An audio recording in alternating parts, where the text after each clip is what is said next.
Muito bem, gente. Eu queria falar hoje de uma passagem que vai parecer um pouco distante, mas que é profundamente relevante para os nossos dias. Enquanto eu começo aqui, abra em Atos dos Apóstolos, capítulo 4. Nós vamos começar ali do verso 1. E o meu tema tem a ver com a centralidade de Cristo diante da oposição. Por que eu falo da centralidade de Cristo? Porque eu estou me referindo aqui ao fato que nós estamos enfrentando uma crescente oposição à nossa fé. Estamos sendo bombardeados por isso, estamos sendo atacados por isso. E o que nós vamos olhar aqui é justamente tentar responder a pergunta: como é que eu reajo quando a minha fé é atacada? Seja em família, muitas vezes, né? Seja no trabalho, certamente em escolas, em faculdades, em tantos outros caminhos. Como é que eu reajo? Como é que eu faço? E eu acho que tem algumas reações típicas. A primeira reação é lutar, brigar. Se a gente fala de Jesus, ou fala, e o evangélico, o crente, é representado como ignorante, bobo, enganado pelos seus pastores, limitado, provavelmente alienado, terraplanista, antivacina, tudo que existe, exageros, é claro. Você sempre vai ver o crente evangélico representado como alguém falso e hipócrita, e que quer dominar todo mundo e que quer promover uma teocracia. Não é verdade. Se você é crente, você não quer promover uma teocracia. Você quer promover Deus. Que só vai implantar a teocracia? Deus. Por definição, eu não implanto o reino. Eu proclamo o rei. É só isso que eu faço. Então, luta é uma reação bastante ineficaz e complicada. Então, alguém fala mal, você começa: não, peraí, isso não é verdade, mas você também. E começa...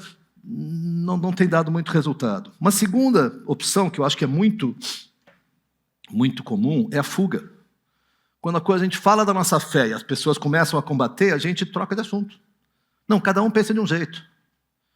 E se esquiva desse momento de confronto, que em geral é bastante constrangedor. Mas eu quero propor que a reação, e vai parecer meio incoerente, tá? Mas aguentem comigo aqui.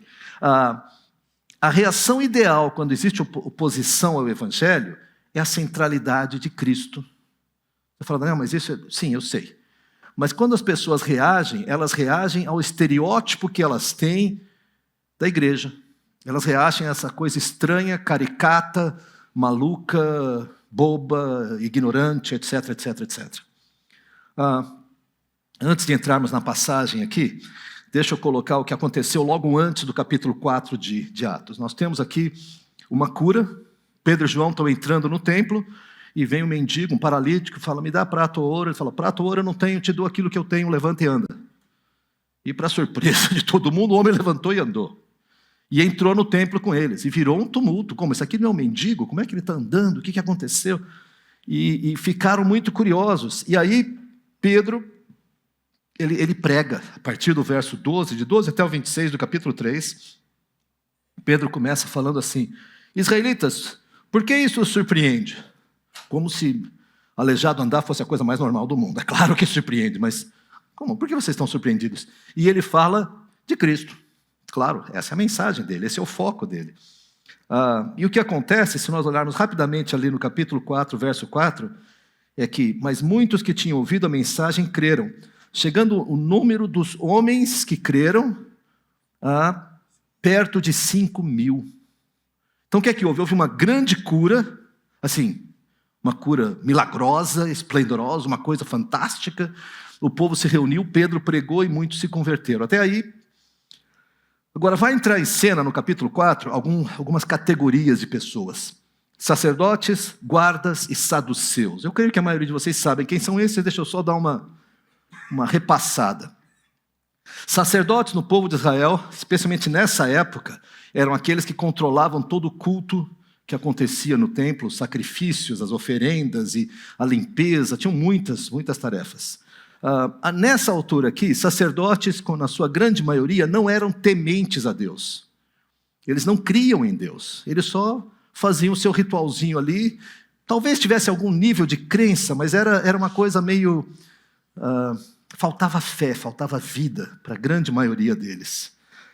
Havia uns guardas do templo, porque Israel estava sob domínio romano, mas dentro do templo só judeus podiam entrar naquela área bem ao redor do templo. Então, os romanos permitiam que os judeus tivessem uma força policial, uma milícia, que em geral eles só usavam cacetetes, não podiam usar armas de verdade.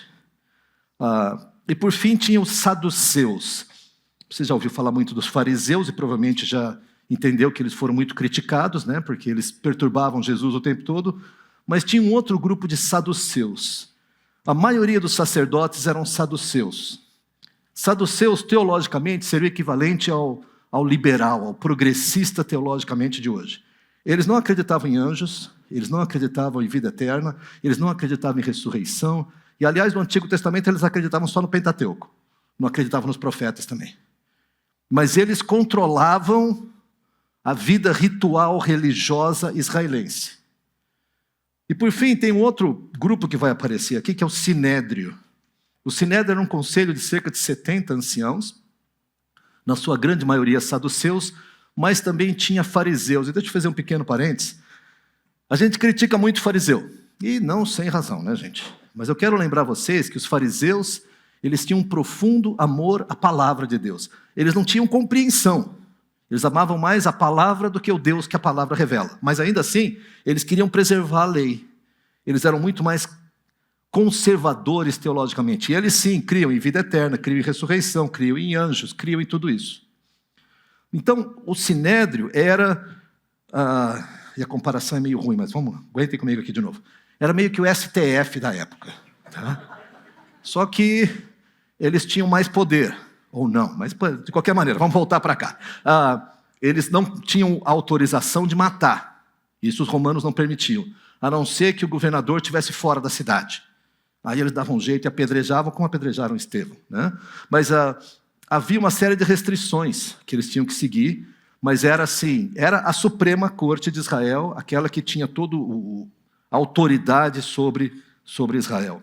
Bom, tendo dito tudo isso, vamos olhar os versos de Atos 4, de 1 a 4, e nós lemos assim. Enquanto Pedro e João falavam, estavam terminando a pregação, falavam ao povo, chegaram os sacerdotes, o capitão da guarda do templo e os saduceus. Eles estavam muito perturbados porque os apóstolos estavam ensinando o povo e proclamando em Jesus a ressurreição dos mortos. Deixa eu dar uma paradinha aqui. Eles não estavam nem aí para o milagre. Eles não estavam nem um pouco preocupados que aquele mendigo que estava lá na porta agora saía andando. Nem para dizer, cara, que coisa incrível. Não estou nem pedindo um glória a Deus deles, tá? Porque seria difícil. Mas assim, puxa, que bom. Um mendigo não é mais mendigo agora, né? Ele pode até ter uma vida produtiva. Não era a preocupação deles. E muito frequentemente não é a preocupação dos poderosos com os pobres. Ainda que talvez muitos vão dizer, sim, claro, quero cuidar dos pobres. Mas na prática tu vê que não é bem assim que a coisa acontece. A grande preocupação deles é que eles estavam falando que os mortos ressuscitariam em Jesus. E aqui destaca uma coisa que é interessante, eu quero citar uma frase de Tim Keller. Ele diz assim, Jesus não foi apenas um cara legal que fez bem no mundo. Você não crucifica caras legais, você crucifica ameaças. Porque é isso que o mundo muitas vezes diz. Não, Jesus era um cara legal, ele só fez o bem no mundo. Coitadinho dele, imagina. Gente, Jesus era uma ameaça. Não porque ele estava falando vou derrubar o Império Romano, mas porque ele estava proclamando uma realidade que, de novo, os saduceus não acreditavam. E segundo, cara, ele vai enganar o povo. Isso vai dar trabalho para nós. O que nós vamos fazer? Então, essa imagem que às vezes é vendida de Jesus era um Gandhi. A Madre Teresa de Calcutá, ele só fazia o bem. Sim, ele fazia o bem, sem dúvida nenhuma. Mas muito mais do que isso, ele ameaçava o sistema na sua base. Não com uma revolução política, Jesus nunca falou disso, mas dizendo, esse templo aqui não é o centro da vida espiritual. O teu coração, o seguir a Jesus é que é. E aí os sacerdotes falavam, como assim? Está tirando o nosso campinho, está tirando o nosso poder? Não, busque a Deus. Como? Agora é muito curioso, porque, continuando aqui, verso 3. Agarraram Pedro e João, e como já estava anoitecendo, os colocaram na prisão até o dia seguinte. Mas muitos, vem aquela passagem, mas muitos que tinham ouvido a mensagem creram, chegando o número de homens que creram a perto de 5.000. E deixa eu fazer um paralelo aqui. Eu não tenho certeza se Pedro estava pensando nisso quando escreveu, mas na primeira carta de Pedro, capítulo 3, versos de 13 a 15. Deixa um dedo aqui em Atos e vamos olhar lá o que Pedro fala. De novo, nós não temos certeza se ele escreveu isso lembrando daquela situação, mas é bem provável. Diz assim, quem há de maltratá-los se vocês forem zelosos da prática do bem? Então Pedro começa falando, se vocês fizerem o bem, ninguém vai maltratá-los. Mas eu acho que Pedro já tinha vivido bastante, ele sabia que não era bem assim. Então ele continua no verso 14. Todavia, mesmo que venham a sofrer porque praticam a justiça, vocês serão felizes.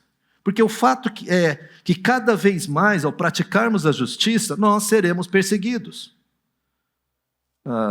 Falando do Meno Kalischer, ele já falou para mim uma vez que eles estavam orando com a igreja, e comentando com os presbíteros lá, ele fala, puxa, a gente não tem enfrentado perseguição, e a Bíblia diz que aqueles que viverem piedosamente serão perseguidos.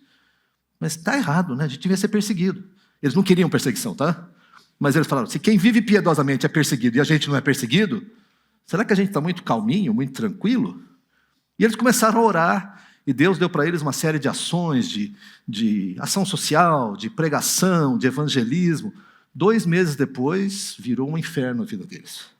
Ele recebendo ameaças, ele continua até hoje, por telefone, na casa dele, dizendo, nós vamos te matar. Isso de judeus, tá? Ele é judeu, recebendo ameaças de judeus ortodoxos. Quando eu estava em Jerusalém, andando pela rua com ele, ele me mostrou um cartaz desses colados em poste, em parede, assim, que diz, obviamente estava em hebraico, eu tive que acreditar no que ele disse, tá? Mas dizia assim, estes são os inimigos de Israel. E tinha uma das pessoas na foto era ele. Inimigos de Israel. Aí ele falou, depois de 2 meses nós falamos, tá bom gente, nós já estamos vivendo piedosamente, então vamos continuar, porque agora foi. Todavia, mesmo que vocês venham a sofrer porque praticam a justiça, vocês serão felizes. E o fato, queridos, é que a gente não vai conseguir enfrentar, fugir de perseguição. Aliás, se a gente conseguir fugir, tem alguma coisa errada. Nós estamos muito acomodados. Não estou propondo, eu por mim não quero ser perseguido nunca, muito obrigado, tá? Não tenho o menor desejo, não tenho vocação para mártir. Mas a Bíblia parece que indicar que isso é uma experiência comum do cristão. E pode ser uma perseguição de uma ligação, eu vou te matar, de uma foto sua num cartaz, ou pode ser perder oportunidades, pode ser cancelado, pode ser ridicularizado, excluído de alguns círculos. Mas ele continua, eu gosto muito de como ele continua. Não temam aquilo que eles temem, nem fiquem amedrontados. Porque no fundo, o que é o pior que eles podem te fazer? Eles podem me matar, e tu vai para o céu. É ruim, hein? Não é ótimo, gente? Você fala, não, peraí, mas eu não sei se eu quero ir ainda. Eu também não estou com pressa, mas ao mesmo tempo, o pior que eles podem te fazer é te mandar mais cedo para o céu. É natural para nós não queremos perseguição. Repito, eu não quero perseguição. Mas eu creio que ao longo da história, a igreja tem tanto medo de perseguição que a gente tira Cristo do centro, a gente perde a centralidade de Cristo. Durante a ascensão do nazismo na Alemanha, a grande maioria da igreja estatal luterana apoiou o nazismo. Não só na perseguição aos judeus, mas em todas as barbaridades que o nazismo foi promovendo. E eles aceitaram ao ponto de assim, se alguém na igreja tem origem judaica, tem que ser expulso da igreja. Se alguém da igreja se casou com alguém que tem origem judaica, tem que ser expulso da igreja. Foi a segunda etapa. A terceira etapa, se alguém da igreja tem pai que se casou com alguém de origem judaica, também tem que ser expulso da igreja. E se alguém que é casado com alguém de origem judaica, tem que se divorciar. E a igreja topou tudo isso, gente. Porque eles não temiam a perseguição. Talvez não fossem cristãos, não sei, mas o fato é que... Então, não temam o que eles temem. Pelo contrário, vocês serão felizes. E vocês vão andar sem temor. Isso é uma coisa que é um pouco misteriosa para mim ainda. Mas eu acho que o verso 15 nos ajuda a entender, quando ele conclui, pelo menos essa primeira sentença aqui, dizendo: antes de ter medo, santifiquem Cristo como Senhor em seu coração. Estejam sempre preparados para responder a qualquer pessoa que lhes pedir a razão da esperança que há em vocês. Qual a sua esperança? E a gente tem muita esperança, né, gente? Você pode ter esperança que o teu time de futebol vai ganhar. Isso não é esperança, isso às vezes é alucinação. No meu caso, como corintiano, isso é coisa bem grave. Mas tudo bem, não precisamos comentar disso. Você pode ter esperança de conseguir um emprego. Talvez não seja tão alucinação. Talvez esperança de entrar numa faculdade, eu espero que sim. Esperança de conseguir namorar aquela guria. Eu não sei quais outras esperanças, mas tudo isso são expectativas, são coisas assim, sonhos, uma coisa. Não é essa a tua esperança. Esperança é, se tudo acabar, o que resta? Se tu perder o emprego, perder a família, estiver em Gaza. Gente, Gaza hoje é um monte de escombros. O que sobra? Para muitos deles sobra ódio aos judeus. E eu entendo, não estou dizendo que eu concordo, eu entendo. Qual que é a razão da tua esperança? Centralidade de Cristo. Vamos voltar lá para Atos.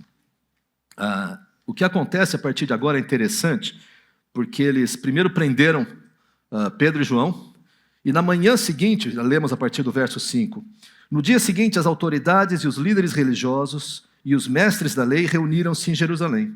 Estavam ali Anás, o sumo sacerdote, bem como Caifás, João, Alexandre e todos os que eram da família do sumo sacerdote. Esses são os presidentes do STF, tá? Assim, um era hereditário, um para o outro aí.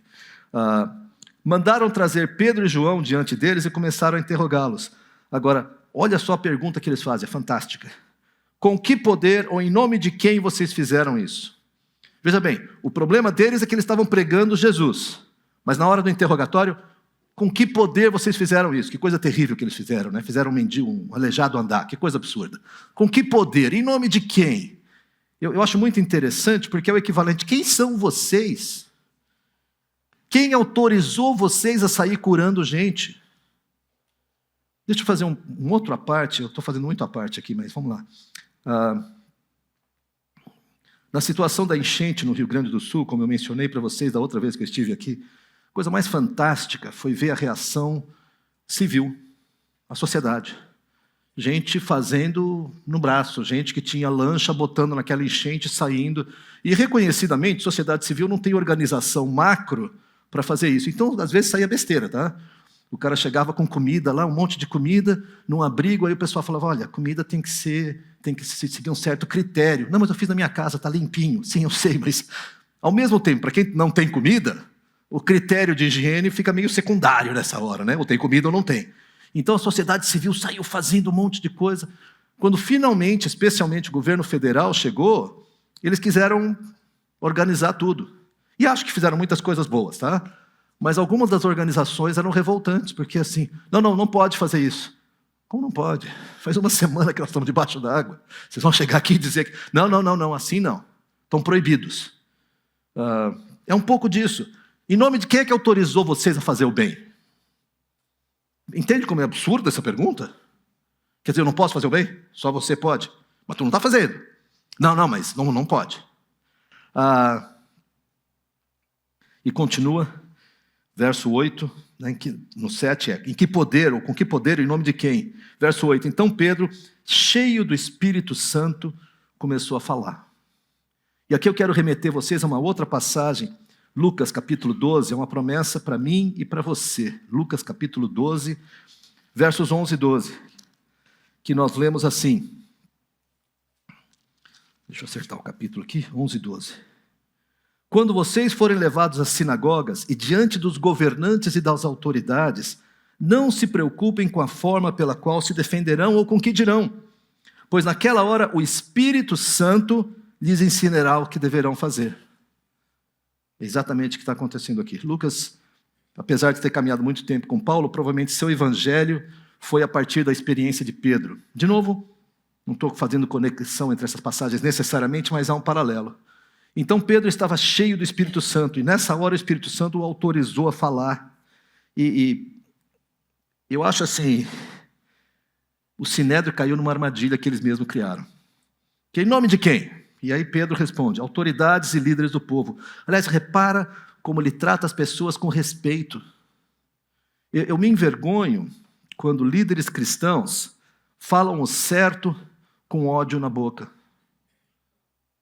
Eu concordo com o que eles estão dizendo. Mas o cara fala, mas eles são idiotas. Não pode fazer isso, porque são os cretinos. Eu falo, querido, não é por aí. Mas você acha que eles não são idiotas? Pode ser, mas não é esse o ponto. Então Pedro começa falando com todo respeito, muito correto, autoridades e líderes do povo.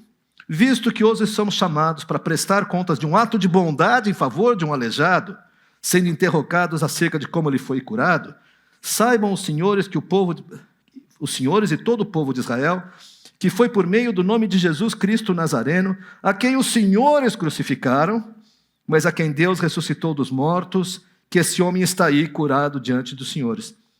A gente percebe que eles trouxeram Pedro e João, e trouxeram o pobre do ex-aleijado agora, né? Trouxeram um homem para o julgamento também. Esse Jesus, continua Pedro, é a pedra que vocês, construtores, rejeitaram e que se tornou a pedra angular, citando uma profecia. Não há salvação em nenhum outro, pois debaixo dos céus não há nenhum outro nome dado aos homens pelo qual devamos ser salvos. Percebe a centralidade de Cristo? Quem deixou vocês saírem curando? A resposta de Pedro podia ser Jesus. Mas ele fala um pouco mais completo. Jesus de Nazaré, a quem vocês crucificaram, mas Deus ressuscitou. Ele tem uma ousadia, ele tem ele fala de modo certeiro. Ele podia entrar no debate, não, por quê? Não pode curar a gente? Não pode fazer isso? Mas quem são vocês para me deixar curar ou não deixar curar? Ele não se deixa enganar pela névoa.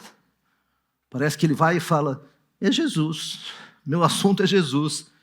Ele podia citar a lei, porque é curioso, a lei judaica, permite que se um animal seu cair num poço no sábado, você pode tirar o animal de lá. Isso é trabalho, mas nesse caso, nessa exceção, você pode fazer. Então, ele podia dizer, gente, há uma situação do bem, nós fizemos o bem. Qual o problema? Ele não fica nesses debates, e isso é muito frequente, como as pessoas, quando começam a brigar com a gente, eu lembro, não faz muito tempo, conversando com alguém que visitou nossa igreja, e depois o amigo dele falou, Daniel, ele tem algumas perguntas. Eu fui falar com ele, falei, quais perguntas? Ele falou, perguntas não, eu tenho certezas. Eu falei, ih, rapaz, começamos mal aqui. Tá, então o que é que... Não, porque é um absurdo, porque a Bíblia não é um documento confiável. Eu falei, não, por quê? Porque tem muitas corrupções. Eu falei, olha, só para te citar um exemplo, foi encontrado nos manuscritos do Mar Morto, um manuscrito de Isaías. Comparando esse com o que nós temos hoje, o índice de acerto ou de identidade é de 98%. E os 2% são uma questão de uma grafia antiga e uma grafia nova. A grande maioria de vocês não vai lembrar disso, mas houve um tempo que farmácia se escrevia com PH. Não vou perguntar quem é que lembra disso, tá? Vamos deixar assim. Várias coisas que mudaram na grafia, mas então o documento de Isaías, o livro de Isaías encontrado, gente, na época de Cristo, ou uns 200 anos antes da época de Cristo, eles compararam com Isaías que você tem na sua Bíblia. É igual. Então eu mostrei isso para ele, não acredito. Bom, o que eu vou fazer? Eu não acredito. Aí continuamos a conversar, aí depois ele falou, não, e tem outra coisa. Se esse Deus existe, eu sou um ser muito mais moral do que ele. Eu falei, pá, cara, tá complicado mesmo, você não tem... Aí falei, o que eu fui te falar para ele? Cara, posso dizer uma coisa? A Bíblia é testemunha de Jesus. O Jesus que eu encontrei, que transformou a minha vida, ele está ansioso para tocar a sua vida. Mas eu não admito. Entendo, não vou discutir contigo, mas o nosso assunto aqui é Jesus. E ele continuou agitado, acabou saindo, não sei para onde foi, o que aconteceu. Estou bem tranquilo que ele não é um ser mais moral que Deus. Mas ainda assim, a nossa mensagem não é ficar discutindo, não, porque tem, porque não tem. Porque muitas vezes a pergunta que a pessoa faz é cortina de fumaça. Com isso eu não estou dizendo não responda. Responda, claro que responda. Aquilo que você souber, aquilo que puder. Mas não se deixe enganar. Ah, não, eu não tenho todas as respostas e a pessoa não vai crer porque eu não tenho as respostas. Nós já vamos olhar isso de perto. Dê as respostas que você pode, mas fala do Jesus que você conhece, com quem você vive, a quem você ora, que você estuda, que você examina, que te traz consolo no vale da sombra da morte. É esse Jesus. E é isso que Pedro fala com toda a ousadia. Tal ousadia que, a partir de agora, a gente começa um período que eu chamo de fogo no parquinho. Porque vira uma confusão o Sinédrio. Olha só, versos de 13 até 17. Vendo a coragem de Pedro e de João, e percebendo que eram homens comuns e sem instrução, ficaram admirados e reconheceram que eles haviam estado com Jesus. E como podiam ver ali com eles o homem que fora curado, trouxeram o coitado ali como testemunha contra eles e virou, né? Porque fogo no parquinho. Nada podiam dizer contra eles. Assim ordenaram que se retirassem do Sinédrio e começaram a discutir, perguntando: o que faremos com esses homens? Todos os que moram em Jerusalém sabem que eles realizaram um milagre notório que não podemos negar. Ou seja, é verdade. Não podemos negar. Todavia, para impedir que isso se espalhe ainda mais entre o povo, precisamos adverti-los de que não falem com mais ninguém sobre este nome. Então, a primeira coisa para mim maravilhosa é Pedro e João falam, Pedro fala com essa ousadia, com essa eloquência, com essa... Como é que eu posso dizer isso? Com essa especificidade. É Jesus. Caso vocês mataram e Deus ressuscitou, é Ele. E não há nenhum outro nome que nós possamos ser salvos a não ser no nome de Jesus. Vocês querem saber o nome? Jesus. E eles falaram: mas esse cara, eu sei que ele não é um rabino, não esteve em nenhuma escola rabínica, não tem um modo de pregar de rabino, ele tem que ter andado com Jesus. Percebe o absurdo? Esse cara andou com Jesus. Eles percebiam, era evidente isso. Não só isso, mas a segunda parte que para mim é maravilhosa é que eles dizem que eles podiam ver ali o homem que fora curado e eles não podiam negar. A primeira característica é que quando nós enfrentamos oposição ao nosso evangelismo, ao evangelho, eu acho que nós temos que ter argumentos, mas precisamos de uma maneira muito clara demonstrar Jesus no modo como nós falamos. Por isso que eu me assusto com crentes que começam a jogar pedra. Literalmente, eu espero que não, mas assim, que são agressivos e que brigam. Gente, a briga não é conosco. A briga é com Jesus. Ele está brigando com Deus. Né? Samuel, quando o povo pediu um rei, falou: Senhor, eles me rejeitaram. E Deus falou: não é rejeitar a ti, não, rejeitar a mim. O problema deles é comigo. Ainda bem, porque nós não temos autoridade nem poder para mudar o coração de ninguém. Aliás, se você tem filho, você sabe do que eu estou falando. Pais não conseguem mudar o coração de filho. Você pode orar, você pode incentivar, você pode ajudar, você pode facilitar, você pode... Mas mudar, botar a mão lá dentro e virar a chave, não tem como.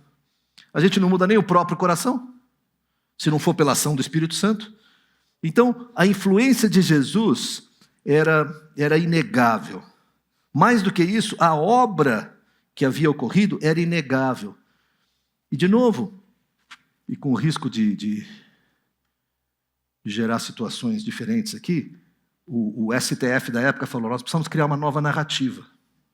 Porque o homem foi curado, isso é inegável. Então o que a gente vai falar? A verdade é que não é, né? Vou inventar uma história para ver se a gente encobre isso que aconteceu. E aí não adianta você pular na hora e falar: mentira, não pode fazer. Gente, eles sabem que é mentira. Novidade, eles estão declarando isso. O que faremos com esses homens? Todos os que moram em Jerusalém sabem que realizaram um milagre notório que não podemos negar. Vamos ter que contar uma história. Porque a verdade nós não podemos falar. E aqui tem uma coisa muito interessante, que é o seguinte: verdade nem sempre é suficiente. O que não quer dizer que nós não devemos falar a verdade. Mas não se iluda de que, se eu tiver uma resposta para todas as perguntas, a pessoa se converte. Eu só preciso da verdade, porque a verdade... Deixa eu olhar um outro exemplo com vocês, no Evangelho de João, capítulo 11, versos 45 e 48. Isso aqui é logo depois que Jesus ressuscita Lázaro. E deixa eu ser um pouco dramático aqui, mas quando Jesus ressuscitou Lázaro, o corpo já estava em decomposição, já estava cheirando mal. Não é que ele adormeceu, entrou em coma, não. Estava ficando podre. E Jesus ressuscita e Lázaro sai de dentro, não mais podre, não era zumbi, saía, né, de verdade. Então, verso 45 de João 11. Muitos dos judeus que tinham vindo visitar Maria, vendo o que Jesus fizera, creram neles. Mas alguns foram contar aos fariseus o que Jesus tinha feito. Então os chefes dos sacerdotes e os fariseus convocaram uma reunião do Sinédrio, a mesma turma já. Tá? Que estamos fazendo? Perguntaram eles. Aí está esse homem realizando muitos sinais milagrosos. Gente, eles viram a verdade. Eles não estão falando, Jesus enganou, ele colocou alguém lá no lugar de Lázaro que levantou. Lázaro não está... Não, gente, esse homem está fazendo sinais milagrosos. E o Antigo Testamento é muito claro em dizer que somente quem é de Deus pode fazer sinal milagroso. Mas olha a conclusão deles. Final do verso 47. Aí está esse homem realizando muitos sinais milagrosos. Se o deixarmos, todos crerão nele. Então os romanos virão e tirarão tanto o nosso lugar como a nossa nação. Percebeu a motivação? Muitas vezes a gente vai falar a verdade e a pessoa vai rejeitar. Você fala, mas é que eu não tenho os argumentos, eu preciso estudar mais apologética, mais argumentos sobre cosmovisão. E por favor, estude, isso é fantástico, isso é importante. Mas saiba que às vezes tu vai esfregar a verdade na cara dele e o cara fala, não creio. E não adianta bater nele, não é isso. Ou seja, só o Espírito Santo pode realmente convencer a pessoa. Essa é aquela hora em que você tem que falar mais para Deus sobre a pessoa do que para a pessoa sobre Deus. Entende o que eu digo? É hora de você falar, Senhor, meu amigo Gava não está acreditando. Quebra o coração dele, porque eu não tenho como fazer isso. Eu falei a verdade, tanto quanto eu pude, dentro das minhas limitações, mas não quebrou o coração. Em Timóteo, nós ouvimos Paulo explicar para Timóteo, 2 Timóteo, quando ele fala, ensine-os com toda a mansidão, na expectativa que Deus conceda o arrependimento. Porque se Deus não quebrar, a pessoa vai para o inferno. A partir do verso 18, então, a gente vê o final desse evento aqui. Eles combinaram que eles iam contar uma outra história, tudo mais. Então, chamando-os novamente, ordenaram-lhe que não falassem nem ensinassem em nome de Jesus. Mas Pedro e João responderam, julguem os senhores mesmos, se é justo aos olhos de Deus, entre aspas, que vocês, líderes religiosos, dizem conhecer, se é justo aos olhos de Deus, obedecer aos senhores e não a Deus. Pois não podemos deixar de falar o que vimos e ouvimos. Depois de mais ameaças, eles os deixaram ir. Não tinham como castigá-lo, porque o povo todo estava louvando a Deus pelo que acontecera. Pois o homem que fora curado milagrosamente tinha mais de 40 anos de idade. O que eu quero que você perceba é que a perseguição não é justa. Ela vai trabalhar com mentira. E a única arma que nós temos é a verdade, e muito mais do que isso, o poder do Espírito Santo. Que não é uma arma minha, não sou eu que dei um tiro de Espírito Santo nele. Eu só falo, Senhor, o senhor tem que fazer alguma coisa, porque o que eu faço é só até aqui. Eu acredito que muitas vezes nós não experimentamos essa situação que Pedro, essa ousadia de Pedro, porque a gente não se arrisca.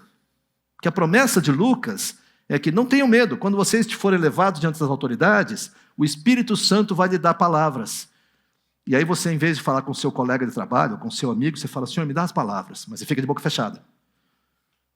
É seguro, eu concordo, mas fica difícil do Espírito Santo te usar de boca fechada. E eu entendo isso. Eu não sou naturalmente um evangelista. Eu conheço pessoas que, se sair pela rua, vai evangelizar os postes. Sabe aquele cara que fala de Jesus e uma naturalidade, amém? Por isso essas pessoas me incentivam, me constrangem, me desafiam. Mas eu acredito que a gente não experimenta mais do poder de Deus porque a gente não se arrisca. A gente joga seguro, tá? Se o cara me perguntar de Jesus, falar assim, por favor, me evangelize, aí eu evangelizo. Pode acontecer, mas, gente, eu na minha vida experimentei isso uma vez, só que a pessoa chegou para mim e falou, cara, eu preciso conhecer o teu Deus. Eu falei, opa, fantástico. Mas eu vejo aqui claramente Pedro e João sendo ousados com os poderes da época. Gente, é esse grupo do Sinédrio que apedreja Estevão, daqui a pouco. No mesmo livro, passam-se algum tempo e ele é apedrejado. Pedro e João sabiam que podia acontecer isso. Santa ousadia espiritual. Mas não é raiva. Não é assim ódio. Esse sinédrio de incrédulos, safados, eu vou falar umas verdades para ele. Isso aqui não representa Jesus. O que Pedro e João fizeram, tratando com respeito, mas falando toda a verdade. Gente, Jesus que vocês crucificaram, não dá para ser mais direto, né? Foi o que tocou os corações.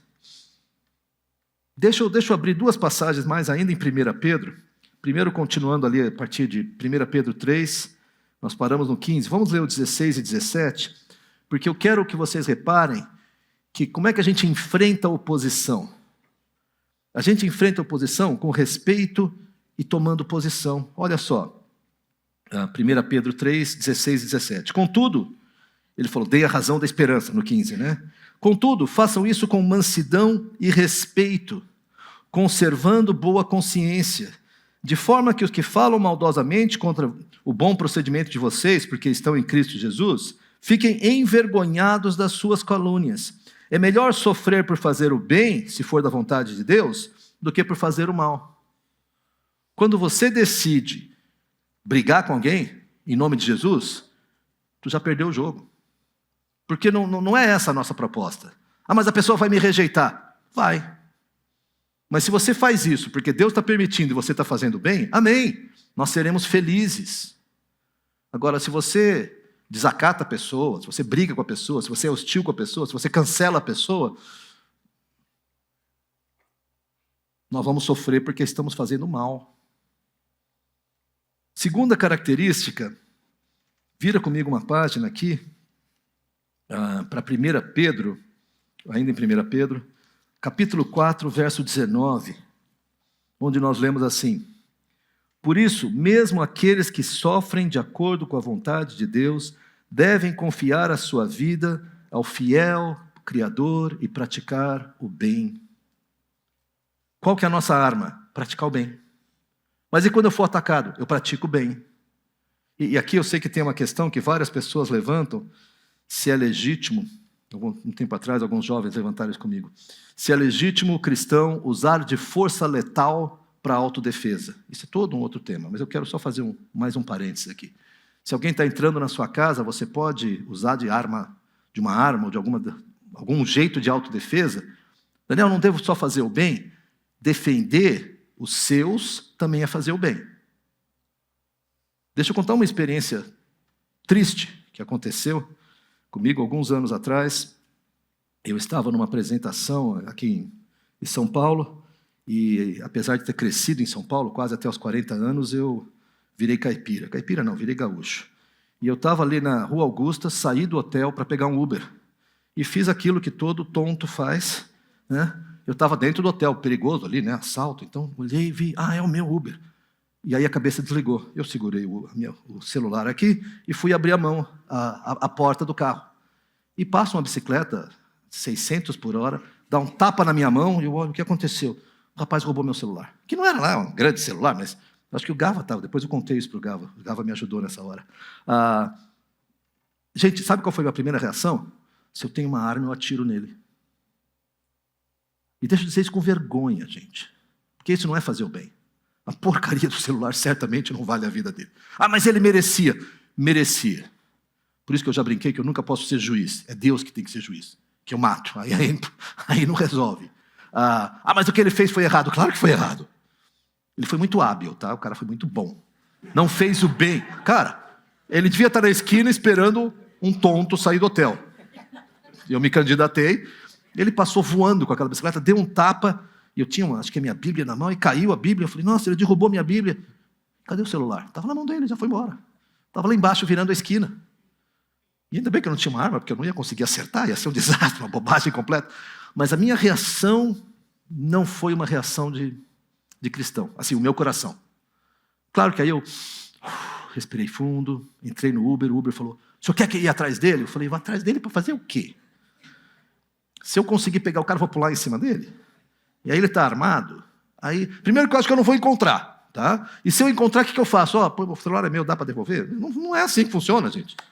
Falei, não, vamos embora, toca para o nosso próximo compromisso, eu vou ver o que eu vou fazer, cancela aquelas contas, cancela cartão, cancela aquelas coisas todas. Mas eu estou dizendo isso por quê? Porque essa palavra de Pedro, aqui no final, 4:19, por isso mesmo aqueles que sofrem de acordo com a vontade de Deus, devem confiar sua vida ao seu fiel Criador e praticar o bem. Gente, no caso era uma bobagem, é só um celular, tá? O sentimento de revolta de ter alguma coisa sua roubada, eu entendo, mas certamente não valia a pena dar um tiro num pobre coitado de um guri que está roubando o celular. Ah, então ele é coitadinho? Não, não é coitadinho, tá? Ele é ladrão, é outra coisa. Mas o Deus da justiça vai tratar dele muito melhor do que eu jamais poderia tratar. Com justiça e com graça. Naquela hora, para mim, era só justiça, e uma justiça exacerbada, tá? Me arrependi disso. Tive que pedir perdão pelo meu pecado. O que a gente percebe aqui, gente?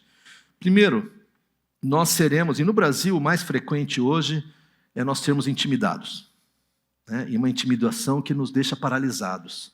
E a gente não quer ser o crente chato que espuma no canto da boca. Ah, dos pecadores. E o que a gente faz? A gente fica quieto, a gente foge, a gente não se arrisca. E se é para se arriscar gritando, por favor, não se arrisca não, tá? Mas eu olho o exemplo de Pedro, que não é um modelo de um homem calmo e paciente. Né? No resto da Bíblia a gente vê que até cortar a orelha de soldado ele cortou. Mas cheio do Espírito Santo, ele se posiciona, trata com respeito e olha a centralidade de Cristo.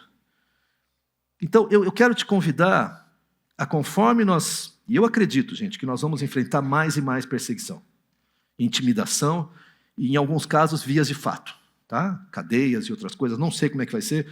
De novo, não anseio por isso, mas é o que a Bíblia diz. Eu quero te convidar a participar do mover de Deus, a confiar no Deus que é o nosso Criador.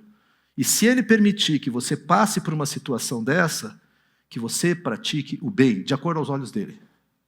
Que é assim, você fala a verdade, você fala com respeito, sabendo que não é a verdade que você falou que vai convencê-los, mas a verdade é o fundamento para que o Espírito Santo trabalhe no coração dele. E mesmo que a pessoa rejeite, o problema é seu, é tu e Deus. Estou te dizendo aquilo que é a verdade. Isso para mim é participar do mover de Deus.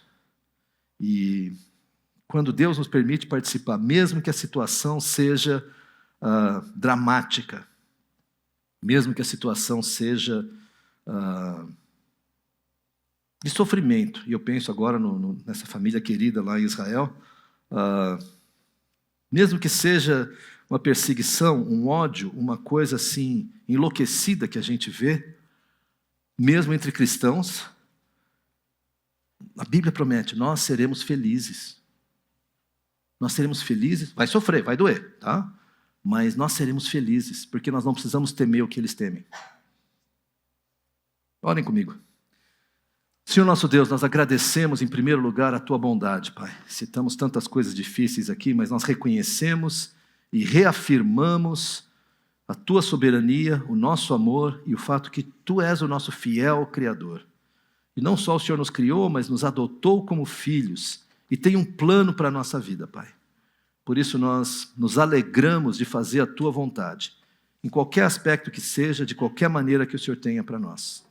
Eu quero rogar pela minha vida e pela vida dos meus queridos aqui, que obedecer à vontade de Deus, fazer a vontade de Deus, se torne o eixo da nossa vida e que a centralidade de Cristo seja a nossa única resposta diante da oposição. Muito obrigado, Pai, pelo Teu amor, pelo Teu carinho, pela Tua proteção sobre nós. E é no nome precioso de Jesus que eu oro. Amém.